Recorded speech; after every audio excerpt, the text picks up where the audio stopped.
Good morning, everybody, and welcome to Office Hours. It's great to have you here. Thank you for joining us. If you're watching on YouTube, you can find out more about what we do every day here on officehours.global. Our first hour is a general discussion of production-related questions. The second hour is typically a deeper dive into a topic, and we had a little bit of a kerfluffle this morning. We had been scheduled to talk about Light and Magic, the presentation on Disney Plus that everybody is really interested in. Unfortunately, there was some sort of snafu there. And so up until 60 minutes ago, I thought we were going to be talking about that. We're actually going to do 2 hours of Q&A today because of that problem. But don't despair. We're going to be doing that discussion of Light and Magic next Wednesday. So tune into the show next Wednesday if you want to learn about George Lucas's career creating the original Star Wars, how it all happened, the behind the scenes. We'll have a big and complex discussion of that. So all that said, this is today's show. And so let's dive into our questions. Mitch, what's up first? Thank you, Bill. Appreciate that. Our first question coming in from Paul Valhus in Austin, Texas. There's a huge delay in going from one NDI phone camera to another. Varies from 3 seconds to 8 seconds.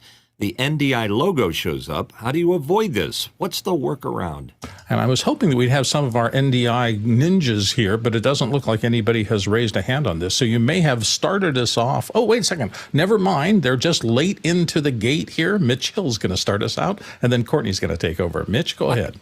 I can answer a small part of it because I'm not an NDI maven, but if you don't like the logo, you can put a picture of your pet or anything you wish in a directory where the NDI goes and pulls it out when it's waiting for its 3 to 8 seconds. Oh, okay. It's Courtney. Oh, that's a good suggestion. I thought maybe if you pay for it, the logo goes away. The other thing, what might be making the delay worse is if there are different types of phones, different processors in there. One may be using the graphics processor in the phone, the other one may be using the CPU of the phone. That causes the difference in the delay. So you might want to check and make sure it's optimized for hardware encoding on the one that's got the longer delay. And Jason Bates. Oh, excuse me, Courtney. I didn't realize you weren't finished. Jason Bates is going to take a swing at this as well. All right. So what I would add to that is that Wi-Fi has a huge role to play in the handshake. So if you're on an Android phone, an OTG adapter going into a network adapter, if you can shut off Wi-Fi, that'll almost certainly lower your handshake time. Oh, that sounds like a sensible idea. 8 seconds does seem pretty excessive, so there must be some negotiation between the computer and the device that's going on, I would think, to delay it that long. Ken Jones has thoughts as well. It does seem excessive to me. I think 8 seconds is about 2 seconds longer than forever when you're waiting for a video to show up. But I wonder how one would figure out whether it was the sending phone that didn't know how to behave or the receiving phone that couldn't hear it properly. I think you probably need a third phone in here somewhere so that you can say A to B and C to B and therefore be able to determine which phone you need to give to your neighbor and which two you need to continue to use. An interesting way to do problem solving. Okay, I think that pretty much takes us care. Sorry, Paul, that we couldn't go any deeper than that today, but let's move on to the next question. And it's from Larry Engelhardt in Chicago, looking for event management communications. Considering HollyLand and Eartecs, are they any good? What's better? That's an interesting subject, too. We used to always use nothing but ClearComm and wired things, but everything's going communications-wise wirelessly. I've seen people actually just using iPhones backstage for communications and leaving them on for the whole host of the show. But does anybody... Oh, Mitchell has some ideas on comms. When in doubt, this works really well. Hey, Larry, camera 3 wider. Yeah, that one, the batteries don't seem to be a problem in that kind of communication system. I will say that trying to use something other than comms compared to actual comms things, and I'm coming from the era where on most of my sets, we used wired ClearComm systems or the equivalent, and they really are magical because a well-designed comm system, you can literally just whisper tiny bits and everybody can hear you as clear as a bell. And in a quiet room, if you're doing a presentation and somebody's doing something on stage and everybody's wrapped, not having somebody over on the side going, camera 2, give me a wider shot, is a nice. So those serious comm systems do a great job, but I'm assuming that the modern wireless probably work as well, and they certainly are much more convenient because putting a belt pack on is a lot easier than stringing a ton of XLR cable around any set. Let's move on to the next question. Aaron Gencarelli from Flagstaff, Arizona.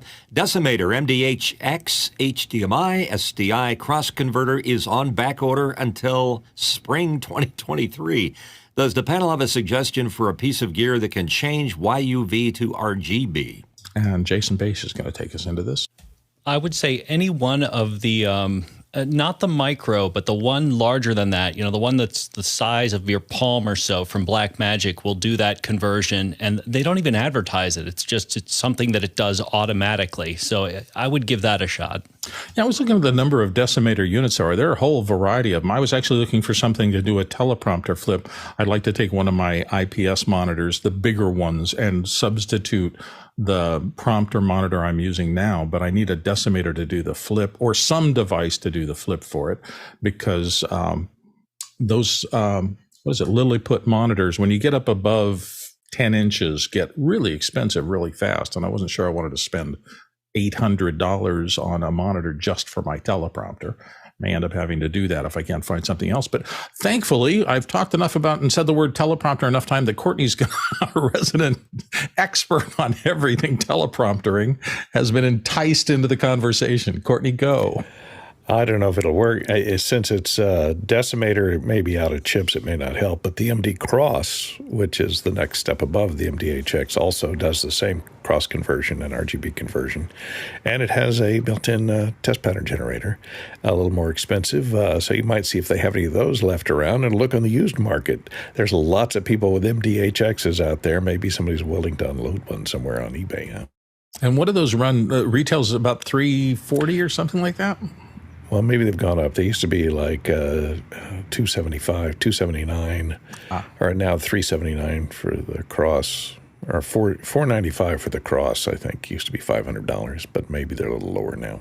Yeah, well, hopefully that something in there will take care of it. Thanks, Courtney. Appreciate your weighing in on this. Let's move on to the next question. Tony Mobley from Noonan, Georgia. Can any panelist share what it's like to live stream on LinkedIn? I cannot. Has anybody? I'm not seeing any hands raised or anything here. So I think you managed to hit us on a day when nobody is working much in that new LinkedIn environment. So this is one that'll have to go back to you, and do come back. And I just want to make sure that everybody knows that each panel is different, has a different area of expertise. And if you come back on a different day, you're really likely to find somebody who really knows it. And maybe in the interim, while I was babbling, Jason Bache did some research on it and knows something. Jason? So I've done it via Restream, and I've never had to deal with it directly. The handshake is a little bit iffy, but it seems to be a lot better than it was initially when Restream did this, initial OAuth kind of handshake. It's been about 6 months, and I've never actually used their direct interface. So, try it with Restream, and it'll be completely uniform. There you go. Let's move on. Next question. On to Vincent Alvarez in Bellingham, Washington. After my office move, we have a few UPSs that we won't be using for a while to store. Shall I disconnect the battery? Will that make a difference, or do I need to rotate them? Don't want to get trickle chargers. We have a lot of people who seem to understand universal power, uninterruptible power supplies. So we're going to start with Jason Bache, go to Courtney, and then Kenneth. So Jason, take it away. UPSs are almost always using lead-acid batteries, and yes, it is a very good idea to disconnect them. They're pretty stable for pretty long. Now, if you've been using them for quite a while before you disconnect them, you'll find a very quick drop-off. But I'll leave it to the pros. Courtney? Well, I'm going to contradict that advice. Sorry, Jason. UPSs do have lead-acid batteries in them, and those sealed lead-acid batteries are designed to be trickle charged continuously, and there's a trickle charger built in to all UPSs. That's what keeps the battery topped off while it's plugged in. So I would leave them plugged in, just don't put a load on them, because the worst thing can happen in a sealed lead-acid battery is if you don't charge them for a long period of time, one of the cells can drop below and reverse voltage. And once a cell reverses voltage, it's kind of hard to bring them back and charge them back up again. So just keeping them on a trickle charge will probably be fine for them. Just keep them plugged in, but no load on them. Kenneth Jones. Yeah, he says he doesn't want to buy trickle chargers, but You don't have to buy a trickle charger. You just leave it plugged in. That's correct. I think if you want to continue to use it, you need to keep it topped up. And a trickle charge is like 1/10 of the discharge rate, so it can be sat on its plugged in or on an external trickle charge for a battery literally forever. And you want to make sure that you have a product to use when you come to use it again. Otherwise, you've just got a rather large paperweight. So I misread it. I thought it had to do with like during the move, right? Like, should they be disconnected? To which I would say yes, but after which, of course, they should be plugged in. I was just wondering if, like, let's say you're going to store them. It seems like he's taking them out of service. And so if you're going to toss them in a storage unit, you might not have AC available there. Is there a strategy that helps you deal with having to take offline something that has a UPS in it to keep the whole system going? And I guess it's just maybe set a schedule and go in and plug it in for a little bit of time every month or 6 months or something. It seems like a kind of a tough call here, and I don't know really that much about battery recharging to have an opinion myself. But hopefully you figure out something that works. Maybe find a storeroom that's got AC that they'll let you tap into, if it's going to storage like that. So let's move on to the next question. All right, we were looking for questions that will take time. This is certainly one of them. Lou Perez in Phoenix, Arizona. Can you share the office hours phonetic alphabet? Kenneth Jones is going to start us out here. Well, I hope it's only a start, too, for that matter. So way back when, there was such a thing as a phonetic alphabet. The military uses Alpha, Bravo, Charlie, Delta, and so forth, and has a particular word for every letter. And ideally, the words should be ones that cannot be confused with one another. The only letter that doesn't seem to have a good word is X-ray, because in my experience, at least, every word that starts with X, the X gets pronounced as something else. So X-ray is the phonetic for the letter X. And in a moment of madness last night, we ran out of things to do and think about, and decided to rework the phonetic alphabet. And so this is open for violent revision if necessary. But we're working with things like, for A, we'll use ATEM, and for B, we'll use Blackmagic, and for C, we'll use comms, and for D, we'll use something simple like Decimator, and go on from there. So you're welcome to come join us at 16 hours UTC to further revise the office hours phonetic alphabet. So I, at one point in my early life, put together the voice talent phonetic alphabet, trying to pick the terms that were the most complex and difficult to pronounce, so that if you read through the entire list, you get a solid voiceover workflow. Challenge. Mine started with archipelago and then went to balderdash, cataclysmic, derogatory, epistemological. I could go through the whole thing, but I think I will not, because it would drive you nuts over there. My only real problems were L. I could only come up with Louboutin, which is a shoe brand, and that wasn't much excitement. And then for you, umami, but you got to pronounce it without sounding too street. You can get in trouble. How about lackadaisical for L? Lackadaisical is not bad. Thank you. I'll go in and revise my old list. That's really good. And zoonotic was all I could come up with. Oh, and my attention has been attracted to Josh's entry in the event chat, where we have the current complete list of the after hours. There you go. Excellent, excellent. And I took care of the X one with Xeriscape. So that's my list. So someday, if anybody's interested, I'll go through the whole thing. All right, let's move on. Oh, we got lots of people here now. All of a sudden, we have managed to generate discussion. Mitch Hill, you're up. Yeah, we spent a lot of very important and serious time going over this phonetic alphabet last night, and it was discussed, debated, yelled, screamed, and other things. And one of the things that we try to stay away from was using people's names. We really kind of avoided that. However, I lost a battle on the F. It is Fenwick. So there you go. Oh, there we go. Let's see, Sky.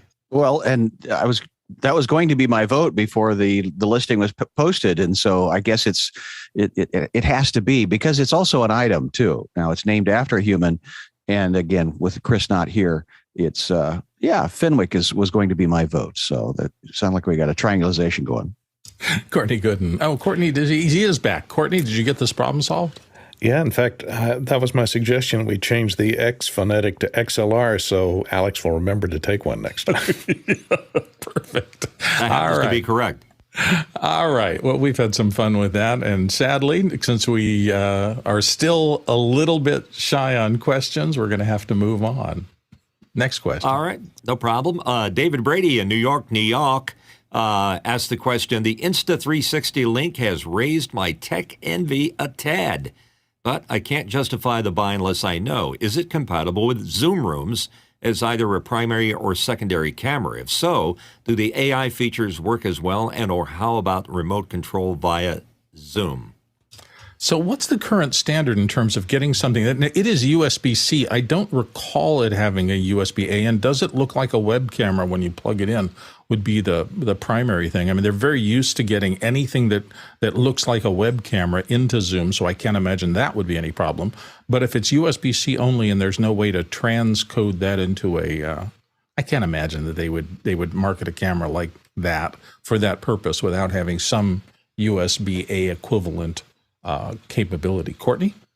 I imagine it must show up as a USB video device, so Zoom will probably interrogate it and show it up on the manifest.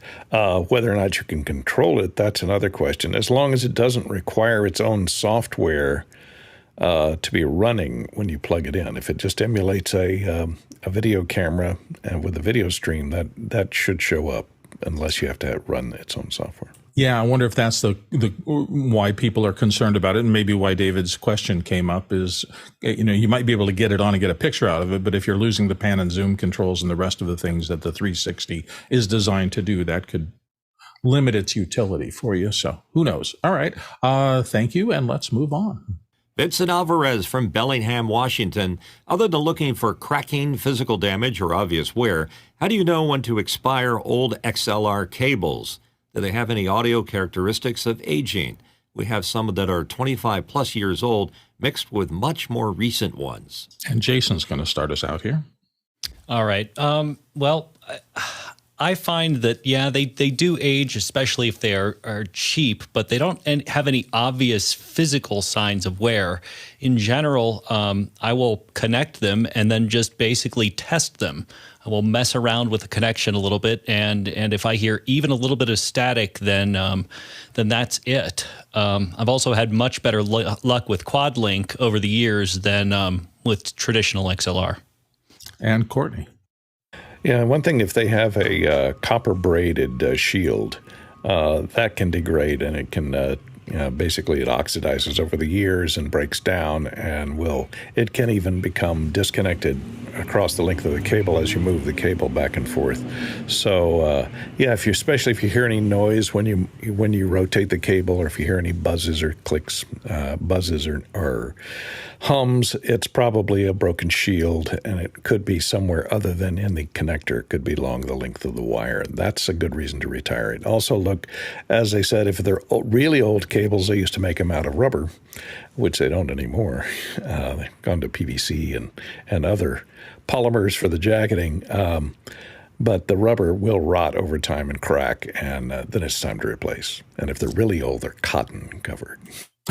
Yeah, I don't think I've ever seen one of those. I have had some cables that went sticky on me because they were rubber coated over the course of time and just outgassed and turned into something terrible to work with. But few of those. Mitchell, you had some thoughts? Yeah, exactly what you're just saying. If you're holding a cable and this residue, this really ornery, gooey something comes out of it, and I'm wondering if I've just ruined myself for the rest of my life, but that's one of the things that could be a dead giveaway. And the other, just use a continuity checker, like from Whirlwind or somebody like that. They make these little boxes, and you plug the in and the out, and it verifies that you've got a good connection. Yeah, as a matter of fact, I remember I bought one case of cheap, that was really dumb, gaffer's tape, and I had taped down my cables, and they had been there for a while. And when I pulled it up, all my cables had gunk on them from the gaffer's tape, and I started to clean them, and that was a nightmare. Backyard, throw out the cable, take a clean rag and some, I think I was using Bestine or some sort of solvent in there that's probably outlawed now. But it was horrible to do it. And then I realized that when I was done with that, I damaged the actual cable. I think that was an old rubber cable or something. So at some point, you have to understand that if you've gotten 25 years out of a piece of cable, it's certainly well paid off what you were there, and might be time to move to the newer technology, because they're making really, really good quality StarCod cables, and they make so many of them, and they're not too expensive. Kenneth has some thoughts. Yeah, well, when I bought my first Electro Voice 635A back in 1966, the rubber covered cable was de rigueur, and I noticed a couple of years ago when I went to replace a solder connection that had finally worked its way intermittently, the cable fell apart in my hands, and so we had an appropriately quiet moment of introspection there, and replaced it with some real wire. Yeah, you have to put it in a tape case and send it out to sea and say a few prayers over it. And, it's good service for a long time. Thank you. You got to send it off to Valhalla or Cable Holla, right? Cable Holla. That's right. Let's move on to the next question. Paul Valhus in Austin, Texas asks, WhatsApp launches a native app for Windows out of beta, usable without linking a phone. WhatsApp is currently working on a native macOS app. Comments? Kenneth Jones is going to start us off. What's the attraction to WhatsApp? I have to admit, I just do not understand that. I'm on Signal and Telegram for things that don't really matter, but worldwide, WhatsApp seems to be the thing, and I just don't understand the attraction to it. Is it just one of many? Maybe that's all it is. I've used it when I've worked with international things. As a matter of fact, we did something at not Macworld, but I think the Final Cut Users Group, and the first ping came from one of my friends in the British Isles, and that he said we're all gathering on WhatsApp. I think that was the first time I used it. And as I explored a little bit what was there, it wasn't that it had features, but just a ton of the people in my international friends group were on it daily. So it was big elsewhere other than the United States, I think, in the early days. Jason, you have some thoughts on it? Yeah, I mean, you answered your own question. The reason it's kind of the standard is because it is the standard anywhere that isn't the United States. The group messaging function is basically, people don't use phones unless they are running WhatsApp. And to that end, you can actually run phones in third world countries that only run WhatsApp, that basically do nothing else. So it's quite a big deal. And as far as a native macOS app, that just means they're recompiling it for the M1 processor. That's the real difference. Courtney Gooden. And if you're wearing a tinfoil hat, I would be careful about that because, it is owned by the Chinese government. So WhatsApp is Chinese owned, and you're putting their mystery driver on your Windows PC. So I'd be careful, but I'm not wearing a tinfoil hat. So. There is a lot of discussion about the potential security implications of having something that you do all your messaging and potentially your banking and everything else into an ecosystem that has a government top end in terms of what happens with it. I don't know enough about that topic to have anything. I think they may have outlawed it on government phones and things. Yeah, I've heard some things that the U.S. government or the Department of State and or the intelligence services have said, no, let's keep that off of our networks for a while now. Now, I don't know how far that's developed and whether that is still true. I know at some point they were sequestering some part of their business to try to get around the security concerns, but to the best of my knowledge, they still exist. So something worth thinking about. Mitchell, go ahead and take it off. Yeah, I agree with what you're saying and what Jason said is that I have some friends over in the Pacific Rim area, and they all use WhatsApp. So I had to install it just so I could talk with them.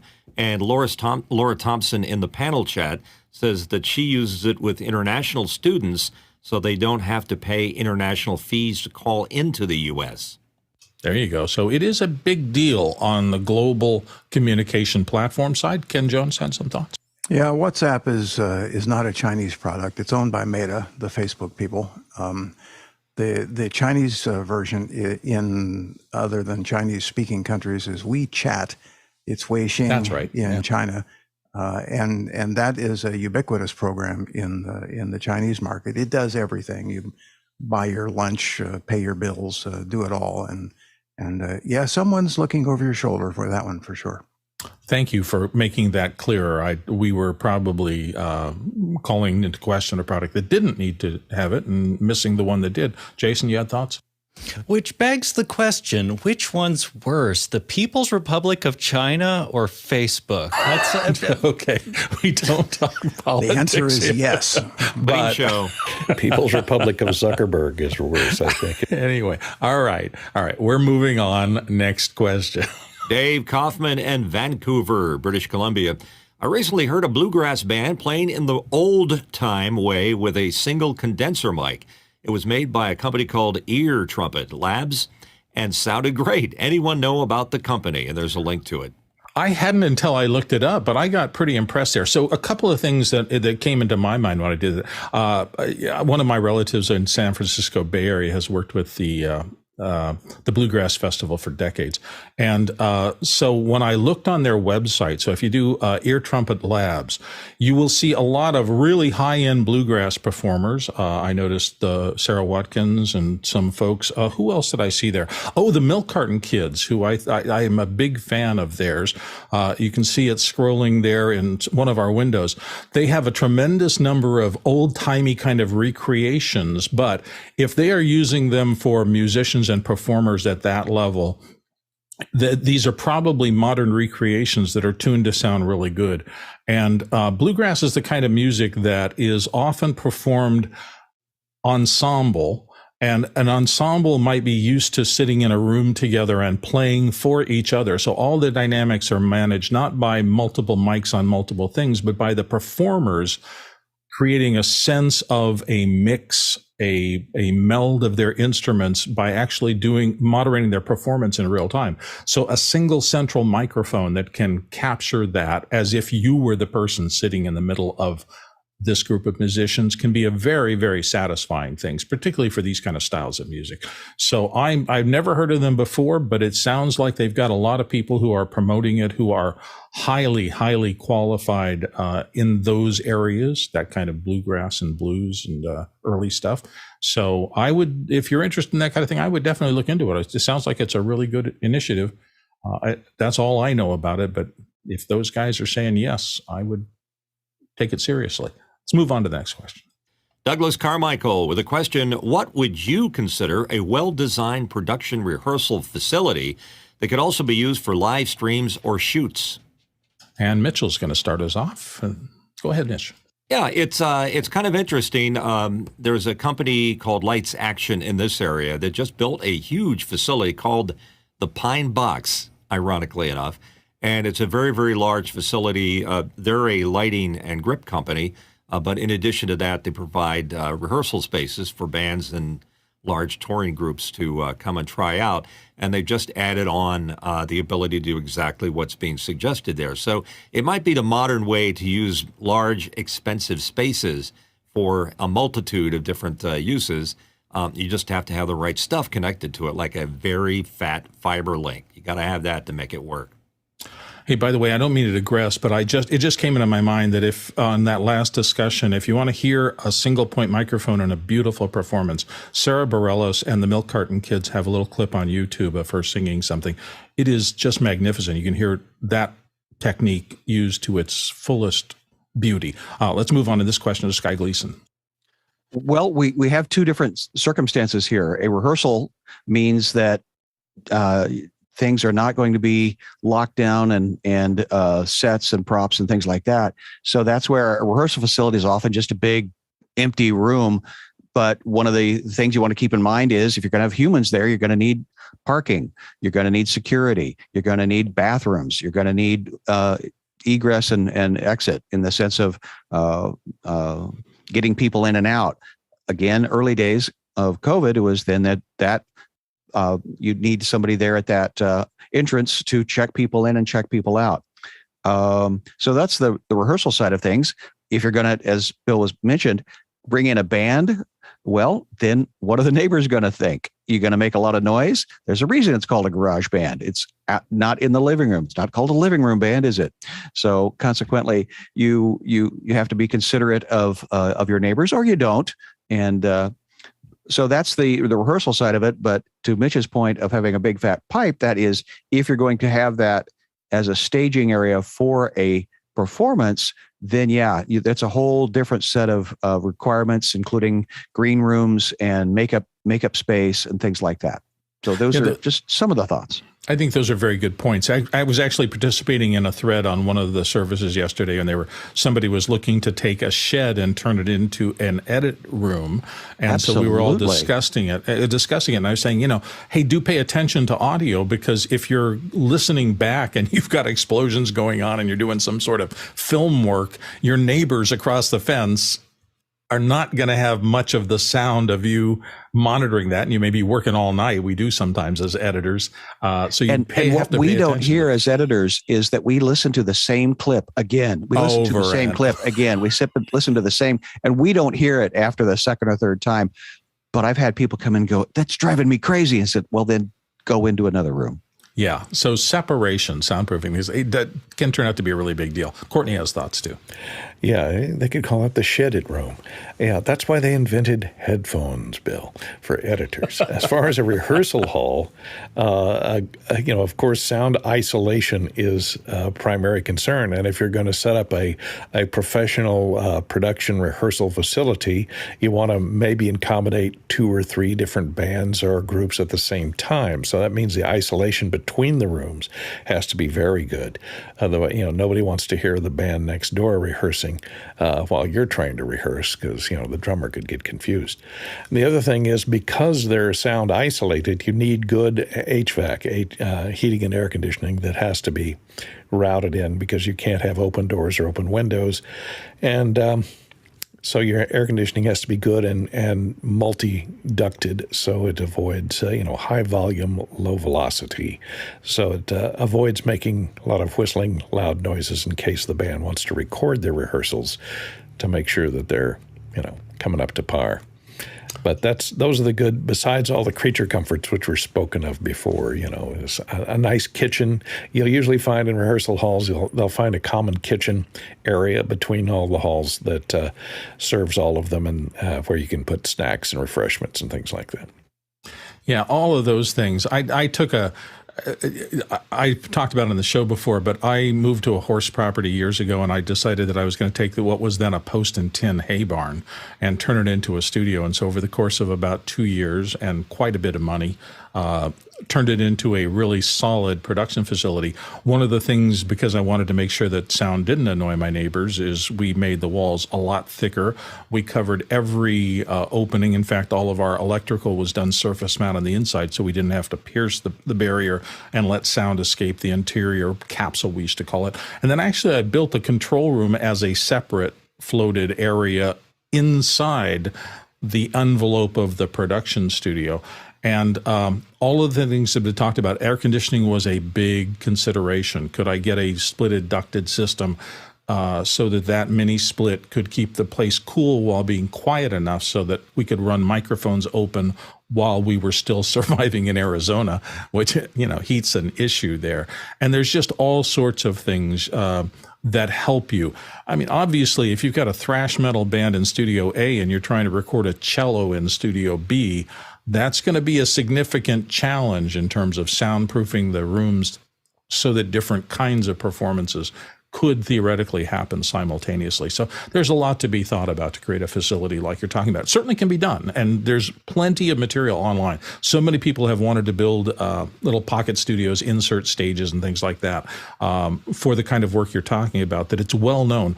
But it took me maybe 18 months to 2 years to do the research before we actually started on construction of my studio. And I can't tell you the number of things I thought I would do this, but then I'd read something about the absolute necessity for doing something a different way and change my mind entirely. So it's a big project, but have fun with it. And if you can assess a studio and there's one around and you can afford, hopefully you'll find just what you're looking for. Let's move on. Vincent Alvarez from Bellingham, Washington. Yesterday, my mother-in-law ordered a new iMac and a MacBook Pro. Should I even try to convince her to wait for Apple announcements next month? She holds on to them for 8 years. Low-level user. Maybe I'll just stay quiet. Well, let's get everybody's opinion here. Mitchell, we'll start with you, go to Jason, and then Peter and Kenneth. Mitchell? Yeah, when it comes to a mother-in-law, you need to be mother-in-law Mirandized, because everything you say can and will be used against you. There's a rumor out there that Apple is restricting the distribution of the M1, believe it or not, but that's just a rumor, and in anticipation of something else, maybe an M2 Mini. Who knows? I don't. Jason? Well, their earnings would seem to contradict any sort of restriction whatsoever. But no, I mean, to me, the difference between the M1 and let's just say that there's an M2 that's available in the next 30 days, the difference for single core usage for your mother-in-law's use case is negligible. So I would save my opinions for when they are better suited. We'll put it that way. Peter? Well, first of all, I'm impressed she's buying 2 machines, or she's thinking about buying 2 machines. But I kind of go along with Jason. I mean, if you need a new computer now, and, I think of, my mother-in-law has long since passed, but when she was using her computer, it was to surf the web, do simple email, do things like that. That was going to not tax a machine in any way, shape, or form. So if you want to get it now. Kenneth? There's such a thing as confirmation bias, and I think it's appropriate at this point to remember that the time you should buy a new computer is when you think you need a new computer, and the thinking is like beauty is in the eye of the beholder. So I think probably the best advice Vincent could have is one that he's already given himself, and that's to congratulate her on her new purchase, tell her that she'll certainly enjoy it over the next several years, and other than that, shut up. Sky. you will be having Thanksgiving together, and that's the conversation. So what is the software she's using? Because that seems to be changing why certain people would buy a new piece of equipment. But it sounds like if she keeps it for 8 years, any piece of hardware you buy is out of date by the time you walk out the door. So consequently, if she's got software that's going to last 8 years on that platform and she's already paid for it, congratulations. Surf with joy. Courtney? Yeah, I would have her wait and not buy the new one, but buy the one she was planning on buying, the iMac and the MacBook Pro, the current generation, because they're going to be going on sale in about 3 weeks anyway. So, she'll save some money if she waits a few weeks, even if she ends up with the same ones.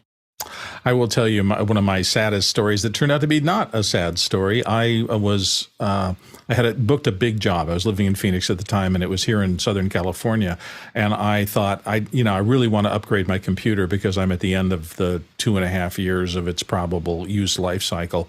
And so I ordered a top-of-the-line, everything included, MacBook Pro, spent a good chunk of money on it, and 2 weeks later, they announced all the new models. And so I had that incredible rush of FOMA, or whatever, it's like, purchase sadness. Oh, why did I wait 2 weeks? I could have ordered the new ones and it would have been better and better. But looking back at that from the perspective of today, that new machine rocked. I used it for 3 solid years, got a ton of work done. It paid for itself 15, 25 times over in that amount of time. And so looking back, not having been able to execute on the largest job that I had at the time and do it efficiently and well, and not having had those 3 years of utility out of that machine would have probably held me back a lot less than just making the decision to go with what was the best I could get at the time I could get it, and then actively working at it. I've often said it's never the piano, it's the piano player. I'm kind of a big proponent of getting equipment if you need equipment and learning how to use it and digging in until the equipment disappears and you can just do the work you need to do. And you can't start that until you have the machine that you're going to be working on for a long time. So I'm not as sensitive now about I'm going to miss the timing exactly and not get the next, bump in megahertz unless I'm doing something really special. And if I am, it doesn't say you can't swap it after 6 months or a year. Yes, you'll take a bit of a financial hit, but if it's doing the job for you and this is your living, that might be worth it. Let's move on to the next question. And a question in from Dennis Champion Walker in Mansfield, UK. Dennis asks, sometimes the scroll wheel on my MX Master for Mac stops working. Turning the mouse off and on again or switching through the channels may bring it back for a moment, but then it stops again. Does anyone else have this issue or a solution? Jason has some thoughts. Yeah, this is a common issue with the MX, and I really like the MX line. They are both Bluetooth. In fact, I've got one right here. They are both Bluetooth and that little USB thing that comes with it compatible. Remove the software. Remove the chiclet from your USB. Connect to it via Bluetooth. Completely reset it, completely unpair it. Get rid of the software, reboot the Mac, and then connect with straight Bluetooth protocol. You will have zero problems. Cool. Sounds like an actual solution. That's excellent. Mitchell? I have a Mac Mighty Mouse, this guy. I guess that's still a Mighty Mouse. And I have a Surface on my, whoops, sorry about that. Ooh, that was interesting. I didn't mean to do that. I meant to do this. The Surface here that the Mighty Mouse has worked well with with no problems. And all of a sudden, I did an upgrade, and it no longer works with the mouse, strangely enough. I've never heard of a mouse pad needing an upgrade, but in this case, I have that problem. I found out the solution was to just bring it over here and work it on the top of the Formica, and it works just fine. So I don't know if they're monkeying with the algorithms that drive the mouse or not, but in my case, there is no fix for it except a new pad. Yeah, isn't that a little? It's an LED. It's a light emitting something that tracks. So I'm wondering if that just diffuses the light so much that it can't read it and figure out its position. Yeah, go figure. Go figure. So if it's purely Surface related, it has to be something kind of like that, I would imagine. So you found one of the few surfaces upon which that system doesn't operate. Jason? It did, and it didn't. I mean, so my thought on that is you really need to clean these. It is very frequent that you will get a teeny tiny little hair in there. Go get a Q-tip, get some alcohol, really get in there. And I don't know, if you've got a jeweler's loop, look at it. And these are no longer visible. So the LED is emitting light, but it's not visible, at least not on the Apple Magic Mice. So I would clean that. I think this is correlation not being causation. I think you've got a good thing. You've got a tiny little piece of something in there and it's just goofing it up. What are those cool wings you have on your Mighty Mouse? Are those an aftermarket something? My hands are too big for these mice. So also I have 4 of them. So it's handy to be able to tell. This is from Elevation Lab. I don't know the website, but they make these little rubber grippy things that make these easier to hold if your hands aren't tiny. It's weird. I haven't touched a mouse in probably 7 years now. Well, no, I maybe have touched once or twice, but it's been that long that I've been completely converted to trackpad. And it's weird to think back on those days. But to each their own. Courtney, you had some thoughts. Well, it seems to me that if I have the Logitech, it's not the MX Master, but it's one of those that's designed to work with 3 different computers and has a little button on the side of it. It switches between 1, 2, and 3 there. Maybe it's switched over to the other computer. But I think if the scroll wheel is the only thing that stops working, then it's a driver issue. Or a hardware issue inside the mouse itself.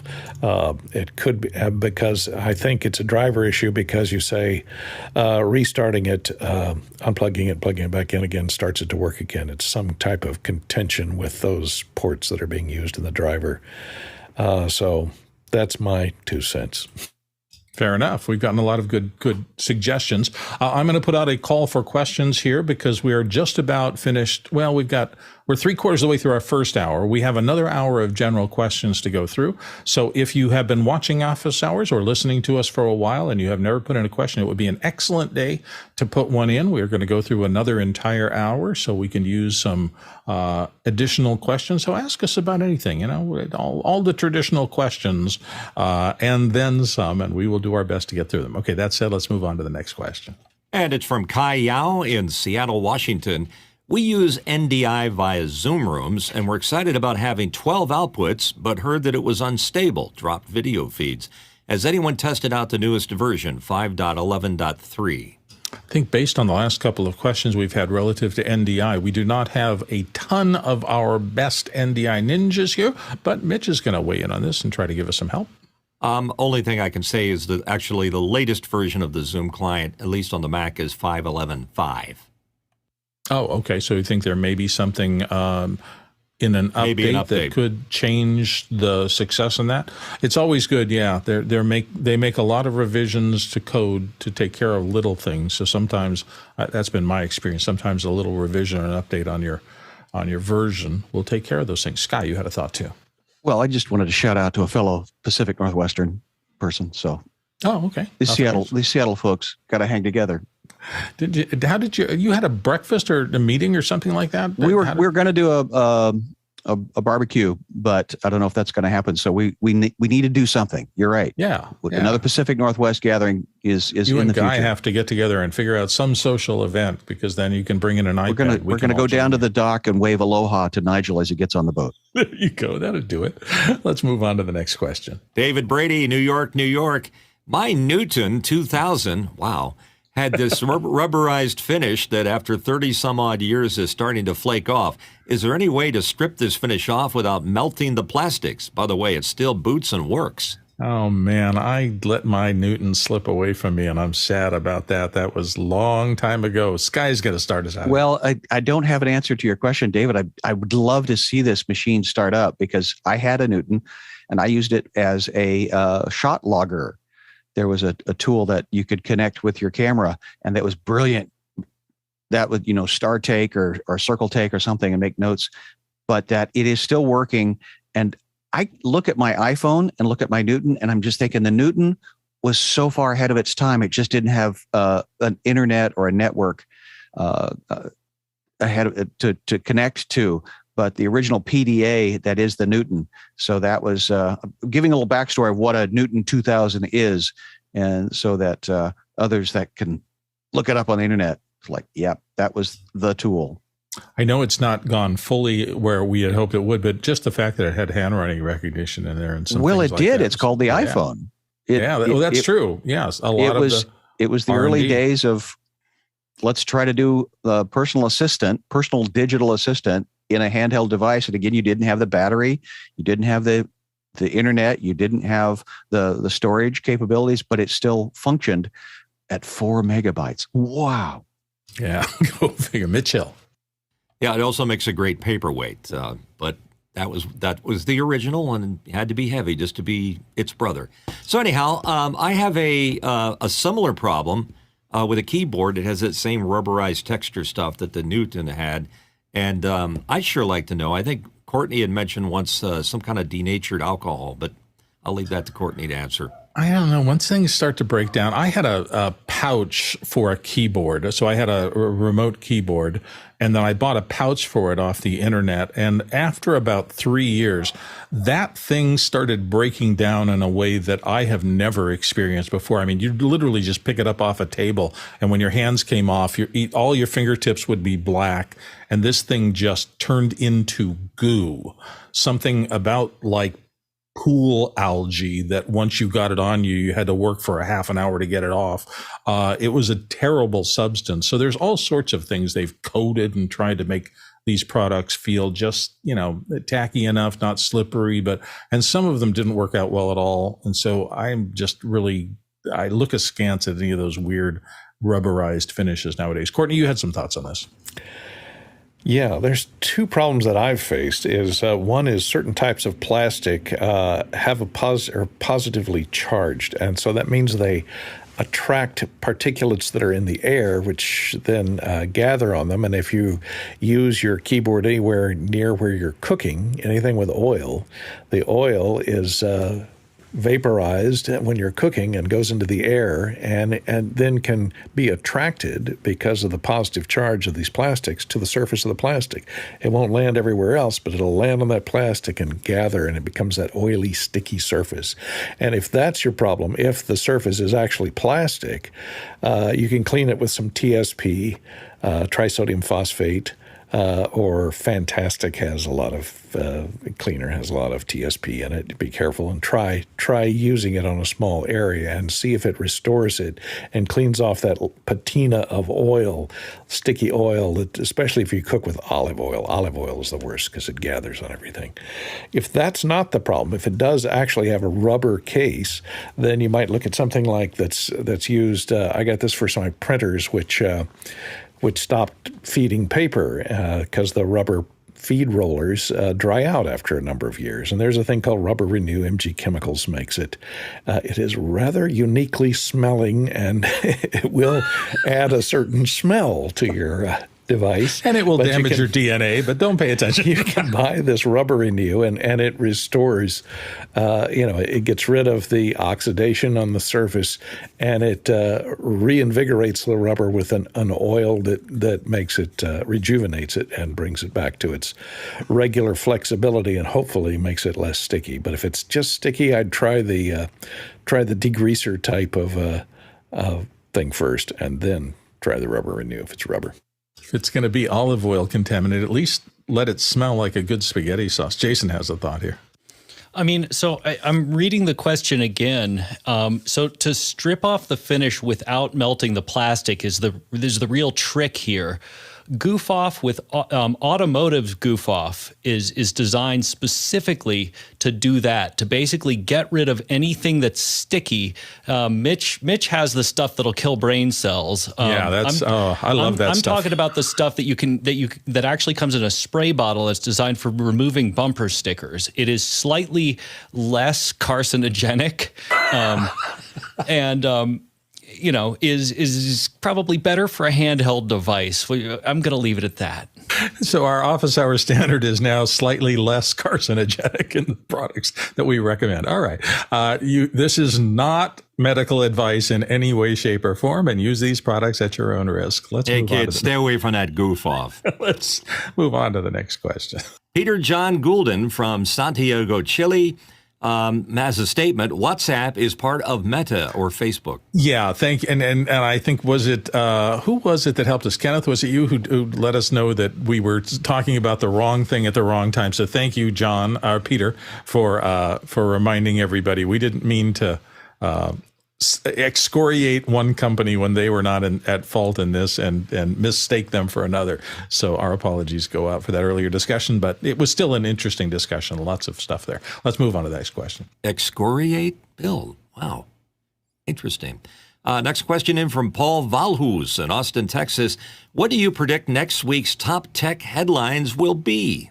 Ooh, it's time for the Karnak the Magnificent envelopes. Jason, what's inside yours? All right, I'll take a peek into my crystal ball here. The U.S. just passed an act called the CHIP Act, bipartisan act that had to do with bringing microprocessors back to domestic production. I think there's going to be a whole lot of punditry about how that money will be spent.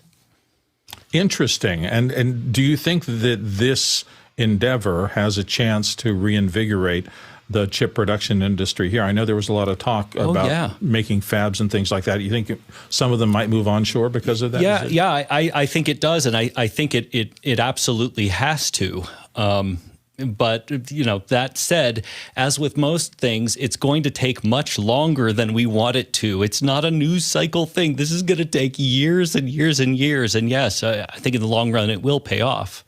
Good. Well, let's then, if you are right and you're being prognosticative here, if that's even a word, let's hope that it does something because, a reliable supply of these microprocessors and things like that seems to be as important as any other technology for the health of a country in the long run. So let's keep our fingers crossed. Next question. And it's from Chad Lafarge in Columbia, Missouri.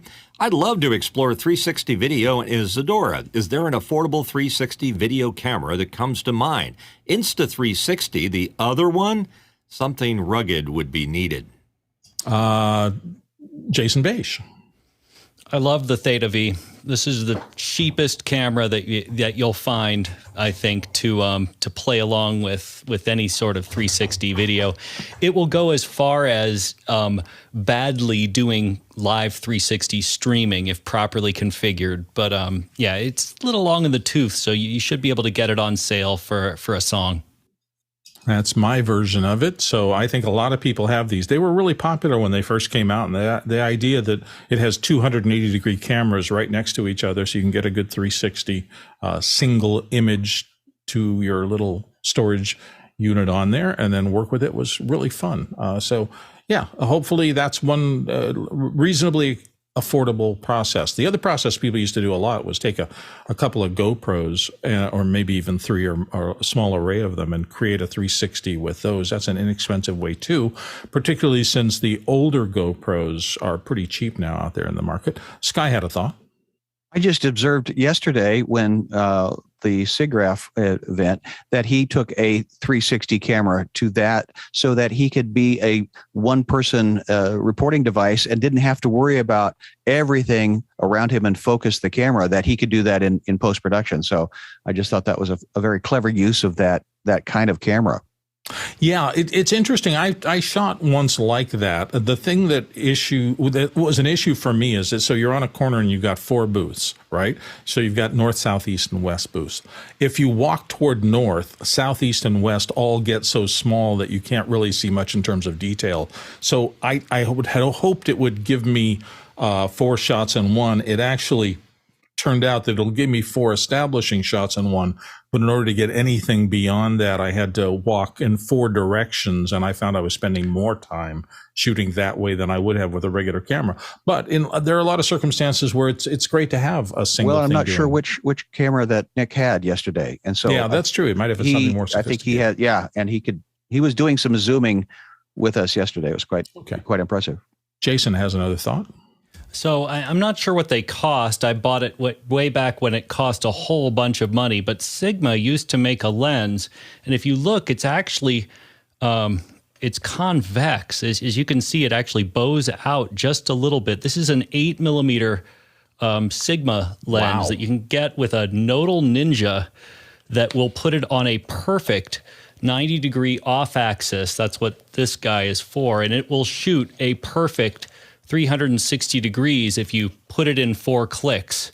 It's a fantastic lens. When you shoot it, it is the most bizarre thing you'll ever see. It truly looks like a bottle cap. So instead of going what's it called, pincushion, right? It actually is perfectly spherical. It's spherical all the way around. So, it is just as distorted from side to side as it is front to back. So the entire frame is a circle. It's a perfect circle when you put it on a full frame camera, and it makes for some really, really interesting images. If you put it from 3 inches from somebody's nose, do they look really weird? Oh, if only it could resolve at that distance. Oh, okay. So it doesn't have that minimum focus. Too bad. That would be really interesting. You get giant-nosed people. Well, let's see. That's everybody on this one. Let's move on to the next question. Tim Holm from San Lorenzo, California. Tim asks, in our house through worship setting, in-person as the primary focus continues. Even though people say they will embrace online, they forget about them.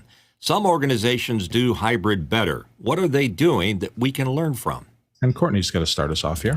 Well, one thing is to remember to take input from the remote people, because that will involve them more in your hybrid event, and it will let the people that are in the actual event know that there is a larger audience than the ones that are just sitting in the room that are watching. So if you're just transmitting it or broadcasting it from discrete PTZ cameras and you don't have any monitors in the room for the people or the person who is the speaker, they kind of lose touch with the fact that they're going out to a larger audience. So if you have some type of participation, have them, read something as part of the service or sing or perform something as part of the service, that kind of reminds everybody that they're still in a hybrid situation and that there's more people that involved than just the people in the room. Yeah, that's going to be a challenge because worship services are very much about community. So I think everybody who's been in that environment for a long time, being in the moment there, it's going to be hard for people to do that and be on the web for everyone at the same time. A big challenge. Sky, you have thoughts about it? It is. And the best metaphor I've still tried to understand is we used to have people that would do sign, because that was a community that wanted to stay connected, but were not, even while physically in the same space, not able to hear. So consequently, sign language. So I took that metaphor and started engaging with my leadership as these are a people group. They just happen to be outside this physical brick and mortar space. So I started physically taking account of, at 10 a.m. Sunday morning, I'm seeing 36 connections. And then while I'm in the building, I'm counting all of the people that are physically in the same space. And I just started doing statistics and going, look, you are reaching more people outside of this physical space than you are physically seeing in this space. So what is your calling? What is your desire to stay connected? So it is hard. I get it. But I'm going back to my metaphor of there's a people group that want to be connected. What is our response to that? And I wonder if there's also a piece of it that has to do with what are you as the pastor, minister, performer, whatever you want to call it, in this circumstance where you're doing some sort of hybrid event. It's hard. Are you excited and engaged because of the feedback you're getting from your audience? And if so, hybrid is going to be difficult because people on a screen don't have that same visceral human presence. And so to gather together to do something, and you are trying to motivate and inspire and educate and everything else. In the midst of that, how do you continue to do that and engage these screens where the people behind them are as much real as the people in the room, but it's really easy, I would think, to disconnect and see them only as things. Alex talks a lot about Tony Robbins and how good he is at that, but he is a singular and extraordinary performer. And I would imagine that as a presenter, he had to think hard and make some sort of structural change so that he constantly goes to acknowledge people in the virtual space and doesn't get trapped in just taking care of the people in the real world in front of him, which would have been Now, see, even that, your attitude, you say in the real world, those people sitting at home. And so that's the attitude shift that you have to modify. And successfully caught me. And you're absolutely right. We all have this division. Yeah. And overcoming that is overcoming instinct that probably got you where you are. If you're a presenter and you've built a community in a worship setting, all those skills that built that community, don't necessarily translate to this new mode. So, and Alex's point early days was, it's hard to have two audiences. You're always going to be misfocusing one or the other. I'm not disagreeing with any of that. I'm just saying that the best example that I was told was the NFL, because they have a stadium full of people, but then they also have attention outside. But that's all money driven. So consequently, there's a way of doing it. And they figured it out. So practice, and attitude. So continue to be aware of there's a people group out there that want to be connected. What is your responsibility to it? And also, I'm reminded of the example of Michael Jordan, obviously a planetary class basketball player. When he switched to doing baseball later in his career, he was not a planetary class baseball player. That doesn't mean he didn't have all the athletic skills, all the fast twitch muscle, and everything else that might have suspected as a planetary class athlete. He should be able to do different athletic pursuits and be equally, it doesn't kind of work that way. So maybe it's a process of, if you're struggling with hybrid, you have to focus the same kind of time and energy on building your hybrid chops that you did through all your years of building your in-person in the pulpit chops. That's interesting things to think about. It's a new era, definitely. Let's move on to the next question. Now a question from the real world. It's from Nathan Hamilton. Does the panel have experience with a good live solution for audience to text, SMS, comments to show on screen in the broadcast with moderation or approval process before appearing on screen? Oh, I'm missing Alex being here today, because Alex has spent a lot of time I think the part of the fact that he created the Mukana interactive system was because anything else, texting, and the management of that in the back end, there are some tools, but they don't appear to be as robust as maybe might be required.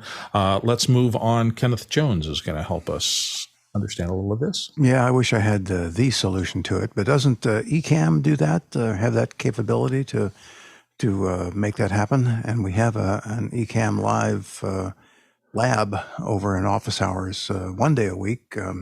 Might be something to drop in and query there. Yeah, I have 2 or 3 friends who are doing what are essentially video vidcasts. They're on the air and they're doing interactive things with audiences. And some of them have worked hard to bring in social media posts and things like that as lower thirds. There are some structures for being able to get text messages in.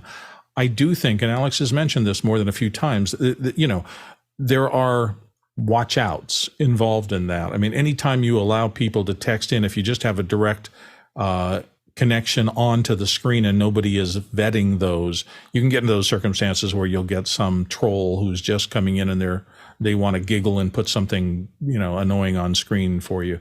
So I think it takes management chops and a system that allows you to go in and vet comments and put up only. I mean, we have a little bit of this. There are people in the back end who are taking things out, but we also have the joy of this ranked voting system where those of you who are watching can go into Mukana, even if you're not putting in questions, and you can vote the questions up or down, and that gives weight to them. We always handle the highest rated questions before we handle the lower rated questions, and that gives the audience some control over the experience of the show. How do you do that with text? You'd have to have something that does the same thing, where everybody can see the text before they go on, and then there has to be a crew to rank them or weight them, or they have to put them in a system like Mukana to allow the audience to rank them and weight them, and then that determines what gets the most time in a show. It is more complex than I think people think from the outside. Those are just some of my thoughts. Let's move on to the next question. And next question in from Lenny Nelson in San Antonio, Texas. Lenny asks, anyone know of a generic fake website I could use to fill a screen in an effect? And Jason's going to start us off here. Oh boy, there are so many ways to do this. Now, of course, there is Querio. Querio is, you will see this frequently in film and TV. It's, because Google's IP is, is IP of Alphabet. You can't exactly use them. So what you'll see in TV and movie is, something along those lines. In the past, the way that I've done this is I'll just code up an HTML page, or in more recent times, I'll take Keynote, publish it as Keynote Live, take that URL, and then if it's a bigger shot, something I want to show off, I'll buy a domain name, redirect it directly to the public Keynote Live link, and then I have anything that I want that I can design as part of this Keynote presentation available and worldwide for fill-in anywhere. And Courtney. Yeah, if you're worried about copyright issues, if you use anything with the .gov, look around. One I like to use a lot of times is nasa.gov. All the photographs are there are public domain because they're paid for by your tax dollars in the United States, at least. And so you can get some interesting, colorful web pages there, and they have got a variety of topics and missions and, a variety of things you can put up there. So that's a good source. Or whitehouse.gov if you want to be political, or irs.gov if you want to have something that looks like business or financial, you can go there. So those are websites that are all available, and you could probably use them without any fear of copyright strikes. Fair enough. Let's move on to the next question. And for those of you who are in the panel and otherwise, thank you all. You've been doing a great job, but let's take some time and vote on things. Our questions are coming in new. Nobody's had a chance to see them because they're kind of coming in real time now. And voting them up and raising your hands on them, it helps the show move along. So Courtney, go ahead. I'm not Courtney, I'm sorry. Mitch, go ahead. Michael Weber from Foxborough, Massachusetts. I'm working on constructing a monitor wall for an ATEM Constellation control room. Instead of mounting them to the wall, what are my best options for a pipe and bracket system looking to hold 4 HDTVs? And in part, we've talked about this a good little bit. It depends on how permanent you want the installation to be. There are all sorts of things from traditional pipe systems that you can build a grid on using plumbing pipe or things like that. You also, Alex is really fond of, what's it, a quarter 20 and some of those, not quarter 20, what's it called? That Maker kind of pipe. Maker pipe. Thanks. Yeah.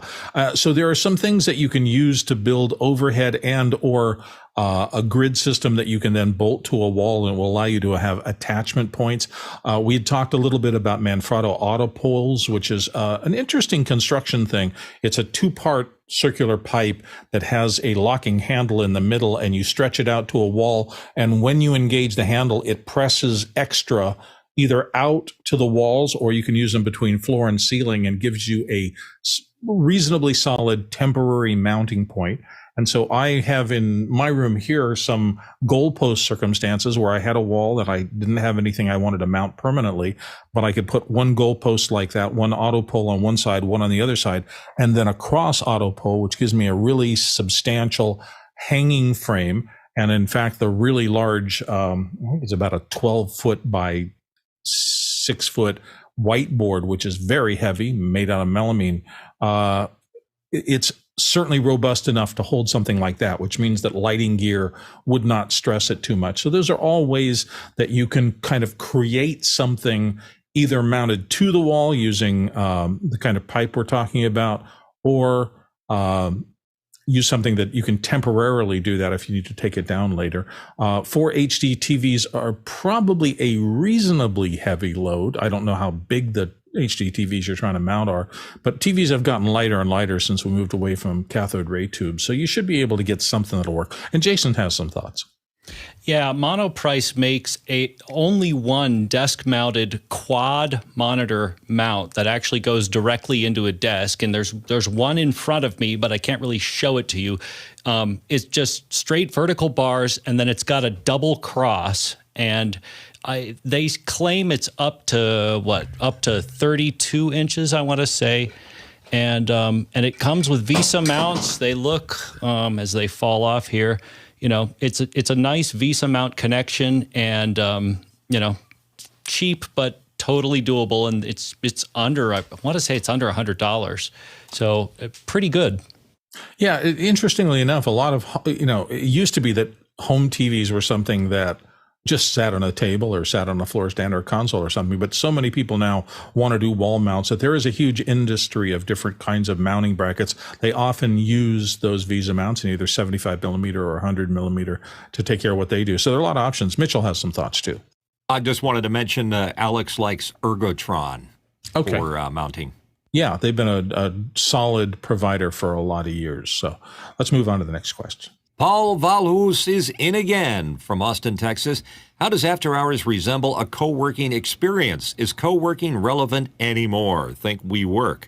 Why co-work when you can hang around an upscale coffee shop? That's an interesting idea. Sky's got to start us out here. There's 3 different things that are being asked here, Paul. And again, this is why it's called social media. For me, I go and hang out afterwards just to check in with my friend John or say hi to Mitch or something and see what's going on in between my tasks of whatever I'm doing or working on. But I have also worked online with other people doing a creative adventure. And so just like I would have done in a physical space, go to my edit suite and do my edit. And then maybe they would come into my edit suite when I needed collaborative experience. So you're asking about 3 different questions here. For me, I think after hours is like a pub. It's the place you go and hang out and chat and find information, or somebody else that would have the information. Or in the work environment, the work metaphor, that would be the traditional water cooler and or kitchen in some facilities. Courtney Gooden. Yeah, I don't know how well after hours resembles a co-working experience. Most of the co-working experiences have gone bankrupt. And I know most corporate users who have been put into the new common area space environment where they lose their cubicles and they lose their offices, and everybody just has to work at a bench desk somewhere, and they're not even assigned a permanent bench desk. They just have to find an open spot and plop down their laptop and plug in. And they all seem to hate that because A, they can't personalize it. B, if you're having a meeting or somebody wants to find you, they got to look around for you because you're in a different place every day.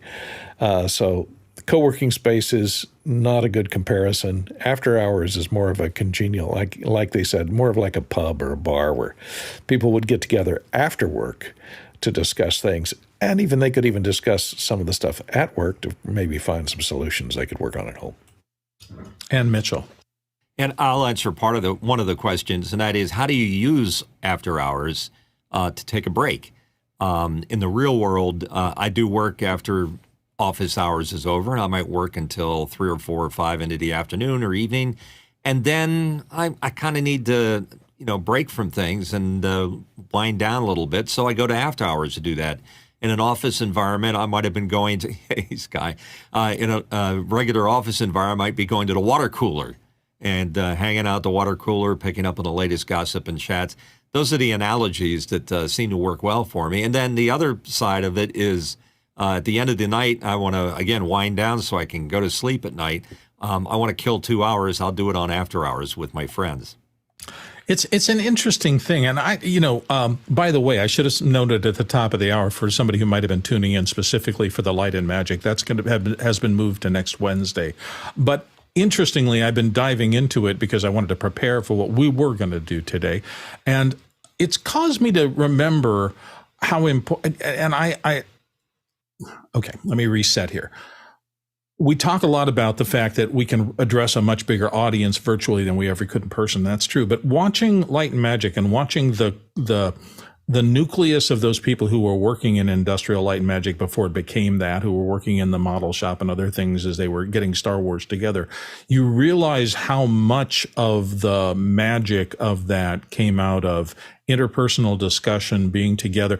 You've assembled like-minded people, and this was John Dykstra's, I think, magic in bringing that to it, because he reached out to most of those early people, got them in the same place, thinking the same way, working on the same things, even though they had a lot of disparate skills. And there was some combustion that took place that it appears from watching this show kind of made the sum of all of their collective efforts bigger.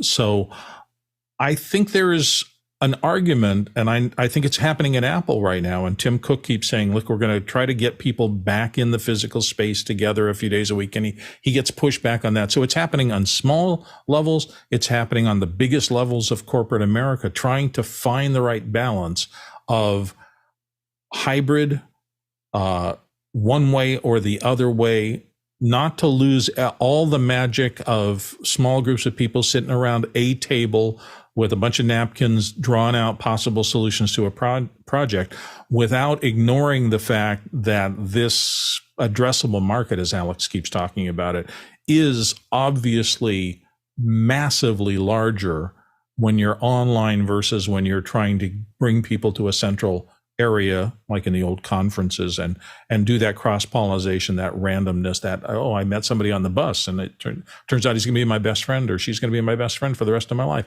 It's that kind of thing. And I don't think it's settled now at all. This is definite change happening. Jason wants to weigh in, and so does Sky.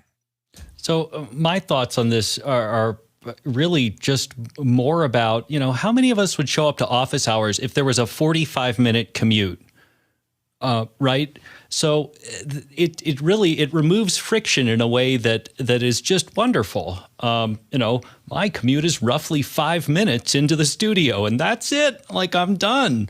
And I'm not sure if I'd be willing to wake up an hour earlier, to go and pay go cross the Golden Gate Bridge, or, get into Oakland or something, if I had to, if that was the prerequisite for this kind of a meeting space. I think the removal of friction changes, it changes the entire feeling of the gestalt, because it is frictionless.